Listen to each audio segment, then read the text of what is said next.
Japan. In 1617, Hanzo Hasashi, his wife Harumi, and son Satoshi, along with other Shiryu clan members, living peacefully in their complex. As he goes to get water, assassins from the Lin-Kuei clan, headed by Bai-Han, attack and murder the other villagers. Bai-Han enters Hanzo's home and uses his ice powers to threaten his family. When he hears Harumi cry, he rushes back home and discovers her and Satoshi frozen to death. He can only mourn for a moment before he has to defend himself. He fights off and kills the other assassins with his own blade before going after Bai-Han. The two fight heavily until Bai-Han stabs a sword deep into Hanzo's shoulder. He tells the killer to remember his face. Hanzo suddenly hears his infant daughter crying in his home. He tries crawling towards the home, but dies. We observe a dragon-shaped mark on his arm before his body burns and vanishes. A lightning bolt strikes, and Master Raiden emerges. He carries Hanzo's daughter with him to another world. Text appears stating that the Earth realm is under attack from Outworld unless selected champions from the Hasashi bloodline come forward. In the present day, Cole Young is preparing to engage in an MMA battle, with just his wife Ali and daughter Emily to support him. Cole gets a couple strikes during the fight, but his opponent eventually pins him down. Despite Emily's attempts to cheer up her father, Cole eventually passes out before being choked into unconsciousness. After the fight, Cole gets approached by a man named Jax Briggs, who discovers a mark on his chest that is similar to Hanzo's. Cole dismisses it as no more than a birthmark. Meanwhile, Cole is haunted by a vision of Hanzo surrounded in flames. In Outworld, Bai-Han, now known as Sub-Zero, approaches his master, Shang Tsung, as they seek to take over Earth Realm. They are aware that a descendant of Hanzo is alive, but Sub-Zero feels no threat. Cole and Ali take Emily out to dinner when it appears to start snowing, despite the fact that it is July. The table around Emily freezes, and Sub-Zero begins his journey down the street. He rains hail on the crowd, but Cole pulls Emily to safety. Jax saves the family by driving them away and revealing that Cole has the same dragon marking on his body. Jax gets the Youngs to safety and instructs Cole to go get Sonya Blade. Jax sets out to face Sub-Zero on his own, but the antagonist proves to be a serious threat as he freezes Jax's gun before freezing and shattering both of his arms, leaving him for dead. Cole tells Ali and Emily to go somewhere safe while he seeks for Sonya. He hunts her down to a scrapyard, where she first fights him before Cole shows her the mark and claims Jax sent him. Sonya takes Cole into her trailer, where she informs him that Sub-Zero is pursuing other people who have the mark. Sonya does not have it, but Jax does after they encountered a superpowered target who already had the mark, and after killing the man, the mark passed itself to Jax. Sonya's study has led her to learn about an ancient competition known as Mortal Kombat. Sonya has apprehended a brutal mercenary named Kano, who also has the mark and works for the Black Dragon clan. Moments later, Shang Tsung's henchman, Reptile, attacks Sonya's home. The beast employs camouflage to attack, but Kano escapes and punches Reptile's chest, ripping out his heart. With her study destroyed in the raid, Sonya is at a loss for what to do next until Kano mentions that he knows she is attempting to recreate Raiden's temple and knows where it is.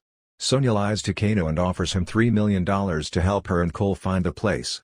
They travel into the desert and are met by one of Raiden's champions, Liu Kang, who possesses fire skills.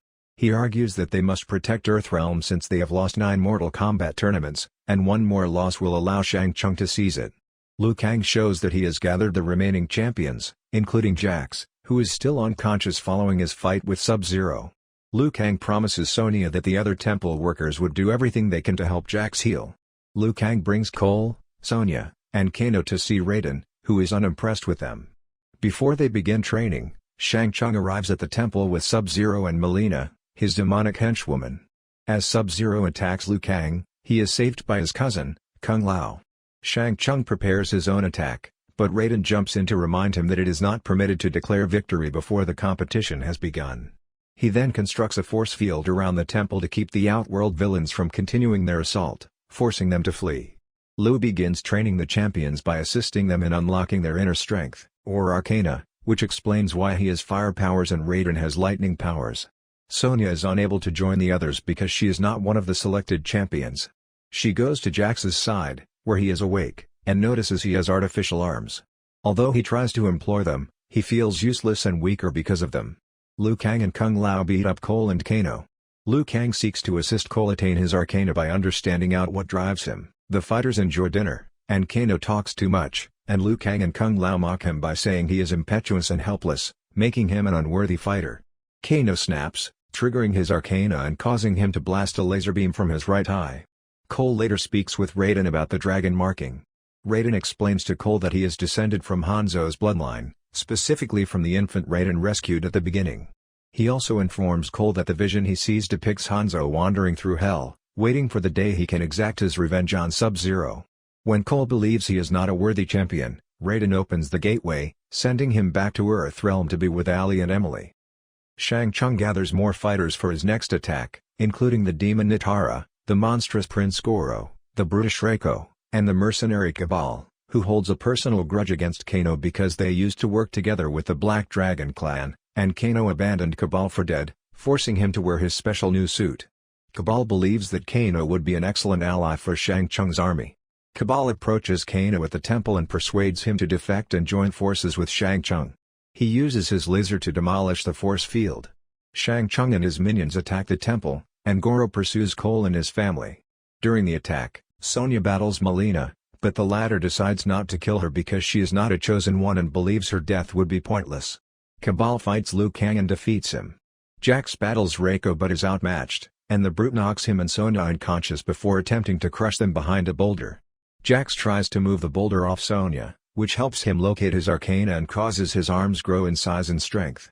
Nitara swoops down to strike, but Kung Lao fights back and kills her with his metal hat as a buzzsaw, chopping her in half down the middle. Flawless victory. Meanwhile, Goro is lying Cole in the dirt until he starts to approach Ali and Emily. Feeling the urge to protect his family, Cole's arcana is released, with his body being coated in golden armor and allowing him to produce blades to aid him fight Goro, first slicing off one of his forearms and then impaling him through the eyes to kill him. Raiden senses this and summons Cole back to the temple, where he reveals his ancestry to Shang Tsung and Sub-Zero. Raiden prepares to take the champions to the Void for protection, but Shang Tsung grabs Kung Lao and sucks out his soul, killing him and forcing Liu Kang to watch. Liu Kang mourns his cousin, as the rest of the heroes strive to devise a strategy to combat Shang Tsung's soldiers. Raiden hands Cole Hanzo's kunai, which was discovered after his death, and encourages him to use it. Cole decides that they should battle the villains in the style of a tournament. Raiden teleports each champion to face their respective opponents. Jax goes to battle Reiko with his new weapons. Reiko attempts to bring Jax down with his warhammer, but Jax disarms him and uses his arms to transform Reiko's head into paste. Sonya is sent back to her caravan to battle Kano, which finishes with her impaling him through the eye, and his marking is passed on to her.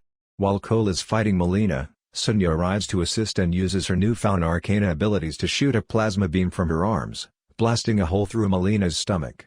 Liu Kang confronts Cabal again and unleashes his own fatality, a fire dragon technique that consumes and burns Cabal to a crisp. Sub-Zero travels to Earthrealm and discovers Ali and Emily, freezing them alive. Cole is summoned to fight Sub-Zero, but the villain easily defeats him. Cole's blood contacts the kunai, bringing Hanzo back from hell and resurrecting him as Scorpion. He returns to face his foe with Cole's assistance.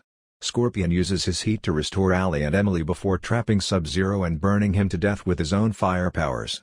Before returning, Scorpion thanks Cole for releasing him and asks him to keep his bloodline alive.